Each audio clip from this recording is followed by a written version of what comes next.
All right, so I'm going to use one of my polished face hammers, and I'm going to use my copper, place it on the anvil, and then I'm going to start using the hammer just to let it drop. And pay attention to your fingers. You do not want to put your finger on the hammer like this. You want to just let it drop in your wrist, almost kind of like pinching it like this, letting it drop, okay?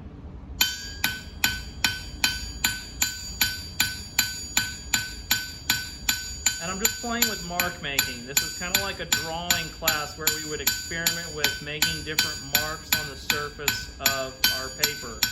And I just want you to use this one sample as an opportunity to practice your mark making, understand how copper moves.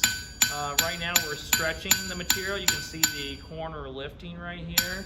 So this is going to teach you a lot about kind of the effects of the hammer and the mark making on the material, how the copper reacts to that.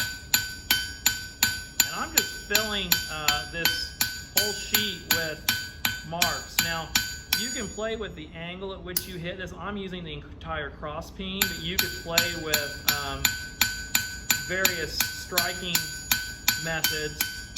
And I may actually just put down a full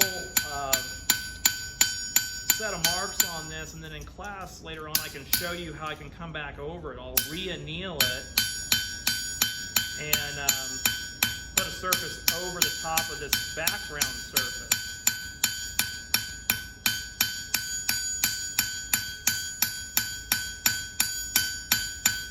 Now it is starting to bounce around on me a little bit, and that's because I've stretched the metal and it's starting to lift up a little bit. So I'm making sure to hold the area where I'm hammering flat against the anvil so that it doesn't bounce around on me.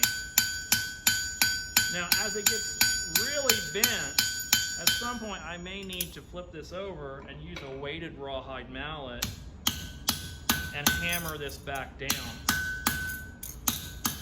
Notice I'm holding on to this. I'm not just like smacking it and letting it bounce around. I'm making sure that I hold on to it well. And you can see this is the area where it's been work hardened, but it hasn't been work hardened here, okay? So we're still annealed there, so we can come back and continue our mark making.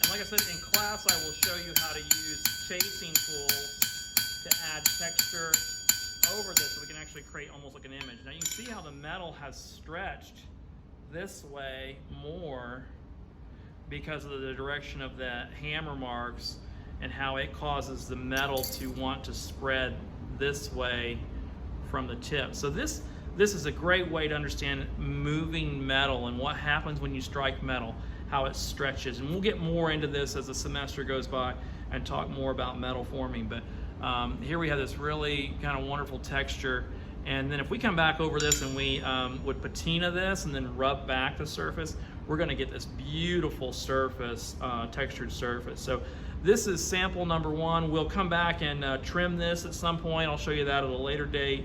We'll trim it on the shear down to 2x2, and we will put a patina on this. But in class I'll show you how to add, I'll re-anneal this, pickle it again, and then I'll add another layer of surface to it to contrast the marks I just made. So, so that's your first sample, so we'll be working on that in class.